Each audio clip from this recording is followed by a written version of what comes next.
initié une pétition qui a recueilli plus de 30 000 signatures. C'est pour réclamer justice pour le jeune Dramé, selon le président du Fonds de solidarité des Sénégalais d'Allemagne, Ibrahima Tambédou, que je vous propose d'écouter, justement joint par Chérif Dia. Profiter de l'occasion pour remercier tout d'abord toute la diaspora sénégalaise présente ici en Allemagne et remercier plus particulièrement l'association FONSA et tous ses membres qui ont manifesté un dévouement sans faille pour pouvoir retrouver la famille du jeune Mohamedou Lamine Dramé et surtout empêcher l'enterrement précipité que voulaient les autorités allemandes. Ceci étant dit, lorsque l'État du Sénégal était au courant de ce qui s'est passé, ils ont pris les devants. L'ambassadeur s'est rendu lui-même à Dortmund pour parler avec les autorités allemandes. Donc, ce qui veut dire que nous, notre objectif a été atteint. Tout ce qu'on avait à faire, on l'a déjà fait. Et ce qui reste, c'est la bataille juridique. Et je pense que l'État va mener cette bataille et que nous espérons que cette bataille va bien être menée. Il y a eu l'association Human Rights qui a lancé une pétition qui tourne actuellement aux alentours de 30 000 signatures, qui est derrière ce combat, derrière cet assassinat, pour pouvoir lutter contre l'injustice. Et je pense que l'occasion devrait être saisie pour une fois, je dis bien, pour que l'État du Sénégal montre vraiment son vrai visage par rapport à sa communauté qui se trouve dans le diaspora, pour leur vouer vraiment le respect qu'il faut. Parlons santé à présent, cher Tidiane. Vive tension hier à l'hôpital Aristide Le Dantec avec un dispositif sécuritaire impressionnant à l'entrée. Voilà, les malades qui n'ont pu accéder à l'intérieur et le personnel également pour tenir leur sit-in.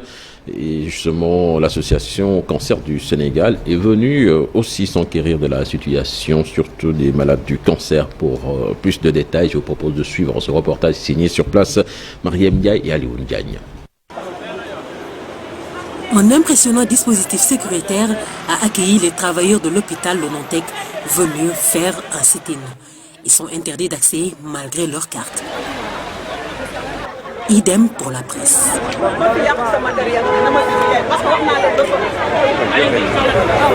L'association Cancer du Sénégal était aussi présente pour s'enquérir de la situation des malades du cancer, surtout de leur transfert dans d'autres structures de santé. Notre souci est de savoir que vont devenir les malades du cancer. Et nous appelons aussi la Ligue sénégalaise contre le cancer de venir soutenir ces malades-là. Personne ne nous a informés, personne ne nous a impliqués. Demander à les malades en hospitalisation, en cancéro, de sortir. Et il y avait un jeune de 19 ans qui était sous assistance respiratoire, c'est-à-dire sous oxygène, qu'on a dû sortir. Et malheureusement, il est décédé. Face à cette situation, les responsables des travailleurs de l'hôpital Le Dantec comptent faire face à la presse dans les jours à venir. Et puis en politique, Pape Djibril Fall face à la presse cet après-midi, la tête de liste nationale de la coalition Les Serviteurs devrait annoncer sa conduite donc à tenir à l'Assemblée nationale après Pape Diop qui lui a décidé de rejoindre la coalition Benno Bokk Yakaar Fati. Et puis Samuel Eto'o croit aux chances de triomphe des pays africains à la Coupe du Monde. Voilà le multiple ballon d'or africain donc à Dakar depuis hier est venu donc se présenter comme ambassadeur de cette Coupe du Monde face à la presse. Il dit croire, comme vous l'avez dit Fatih, aux chances de triomphe des pays africains au Qatar. Je propose de suivre le compte-rendu de cette conférence de presse signée Cheikh Sadibou Diarra et Younous Diatta. Qatar 2022, la plus belle Coupe du Monde de l'histoire en perspective. Pour Samuel Eto'o, ambassadeur de l'événement, cela ne fait aucun doute. Le pays offre les infrastructures et le cadre de vie propice à tout épanouissement. On ne vole pas à Doha. Il n'y a pas de drogue à Doha.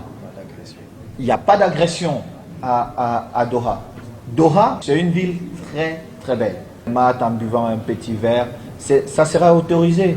Prenez votre ticket, trouvez vos billets d'entrée au stade, parce que je suis convaincu que ça sera la plus belle Coupe du Monde jamais, mais jamais organisée. Eto'o estime aussi qu'au Mondial Qatar 2022, le Sénégal, champion d'Afrique de même que les 4 autres représentants africains, auront tout pour triompher. Que c'est la Coupe du Monde idéale pour nous Africains, pour gagner cette Coupe du Monde. Notre unique problème en Afrique, c'est que nous ne croyons pas suffisamment à nous. Pourtant, nous sommes les meilleurs. Ayant des joueurs comme mon petit frère Sadio, il est normal qu'on ne rêve plus seulement, qu'on travaille pour devenir numéro 1. Il faut que l'Afrique soit au podium et comme numéro 1. Si c'est le Cameroun, je serai très très heureux. Si c'est le Sénégal, je le serai autant. La légende du football camerounais et panafricaniste convaincu plaide pour plus de place accordée à l'Afrique au mondial. Il vote également Sadio Mané pour le Ballon d'Or. Nous devons demander qu'ils aillent encore beaucoup plus loin. Et aller beaucoup plus loin, c'est de permettre à l'Afrique d'avoir beaucoup plus de place. Parce que nous sommes 54 membres de cette confédération qui est la plus grande. Mais aujourd'hui, nous avons le meilleur footballeur au monde, Sadio Mané. Au Sénégal, pour la vulgarisation du Mondial Qatar 2022, durant 48 heures, Samuel Eto'o est sur un terrain conquis. Le 12e Gaïndé a chanté ses louanges en guise d'hospitalité. Et puis marché des transferts, ça commence à se décanter pour certains de nos internationaux. C'est le cas d'Idriss Gana Gueye qui va retourner à Everton. L'accord de principe a été scellé entre le Paris Saint-Germain et le club anglais. L'officialisation de ce transfert devrait intervenir sous peu de temps. Accord de principe également entre Villarreal et Salernitana, un club italien, pour le prêt de Boulaye Dia qui va rejoindre le Calcio. Boulaye Dia, en manque de temps de jeu à Villarreal, donc devrait rejoindre le club italien qui courtisait ardemment l'attaquant de Strasbourg, Habib Diallo, qui certainement ne rejoindra pas ce club italien. Et puis Mbaïnian qui s'engage avec l'AJ Auxerre. Merci beaucoup, cher Tidiane. C'était tout pour le premier bulletin de la journée. À tout à l'heure pour la version Wolof. Tout de suite, l'actualité hors de chez nous.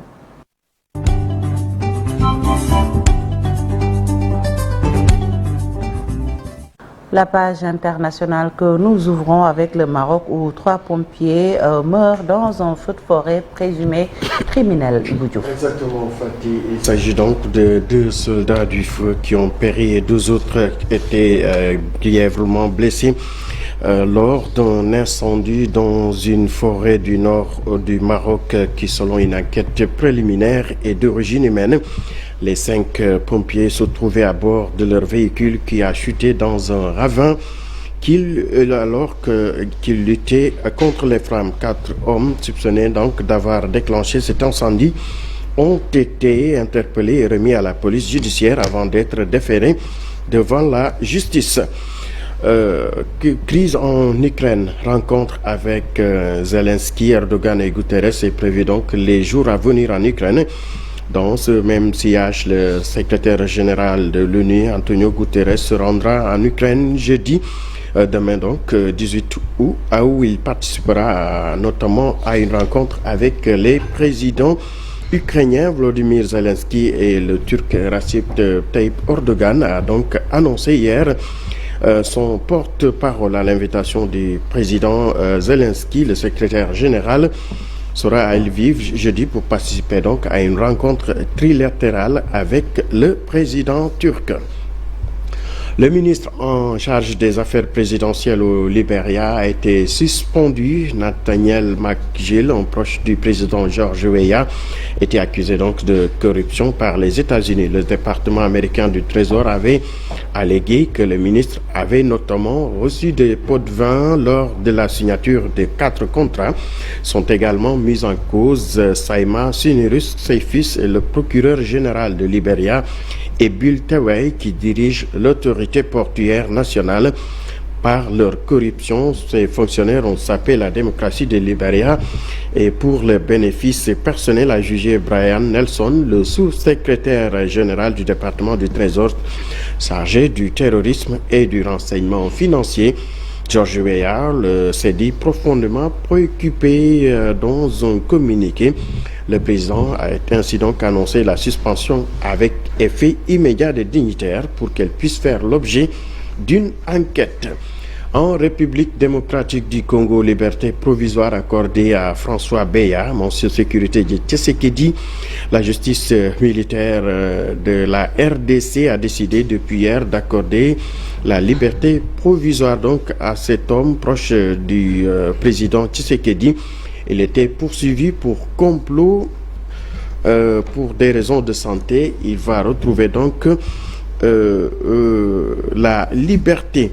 Au Tchad, le syndicat du secteur pétrolier en guerre contre les entreprises chinoises, le syndicat national du secteur Petronas menace d'entrer en grève d'ici la semaine prochaine. Dans un communiqué du 12 août dernier, le syndicat donne préavis d'une semaine aux géants pétroliers chinois. Le syndicat demande ainsi surtout qu'à ce que l'entreprise chinoise respecte ses engagements, notamment la prise en charge des frais médicaux de ses employés qui figurent dans le contrat de travail mais n'est pas toujours assuré par l'employeur. Son Fati pour terminer, athlétisme champion d'Europe de 100 mètres, Jacob René dans la furie de Munich dans un stade bouillant et euphorique. L'ancien, donc le champion olympique italien Marcel Jacob, a sauvé une saison mal embarquée en remportant avec autorité le 100 mètres des championnats d'Europe de Munich. Pourtant, pas immédiatement dans le rythme au départ, Jacob a fini par réciter sa partition pour s'imposer en patron en 9 secondes 95 centièmes devant deux Britanniques, le champion en titre Zarfel Hug et Jeremiah Azou. Le Français Mamadou Fall a pris la 5e place en 10 secondes 17 centièmes. Merci beaucoup Ibou Diouf, et puis on se retrouve également tout à l'heure pour le Wolof. Tout de suite, Café Presse, Café Court avec Cheikh Diop.